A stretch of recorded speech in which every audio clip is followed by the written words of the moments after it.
ഈ ചട്ടിയിലേക്കാണ് കേട്ടോ നമ്മൾ ഫിഷർമാൻ ആസിഡ് ആക്കുന്നത്. ഇനി നമുക്കിത് തുറന്ന് നോക്കാം കേട്ടോ. അപ്പോൾ ഇത് വെച്ചിട്ട് ഏകദേശം ഒരു 2 മാസമൊക്കെ കഴിഞ്ഞു.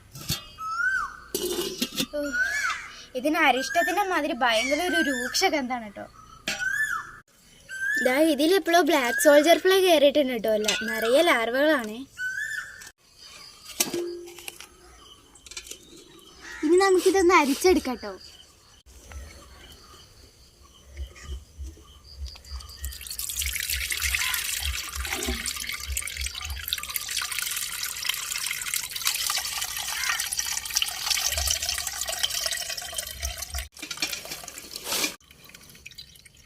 ഇനി നമുക്കിതൊന്ന് അമർത്തി കൊടുത്താൽ കംപ്ലീറ്റ് അതിലേക്ക് ചാടിക്കോളൂ കേട്ടോ.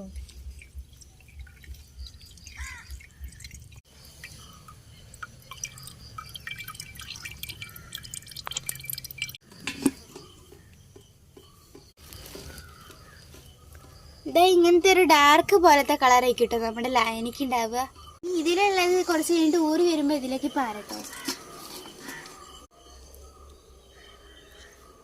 ഇതാ ഇത്രയേ ഉള്ളൂ കേട്ടോ. ഇനി നമുക്ക് നന്നായിട്ടൊന്ന് മൂടി വെക്കാം. പിന്നെ കുറച്ചെടുത്തിട്ട് അതിൻ്റെ ഇരട്ടി വെള്ളം ചേർത്ത് നമ്മുടെ ചെടികൾക്കൊക്കെ സ്പ്രേ ചെയ്ത് കൊടുക്കാം. ഫിഷർമാൻ ആസിഡ് എപ്പോഴും മൺചട്ടിയിൽ സൂക്ഷിക്കുന്നതാണ് കേട്ടോ നല്ലത്.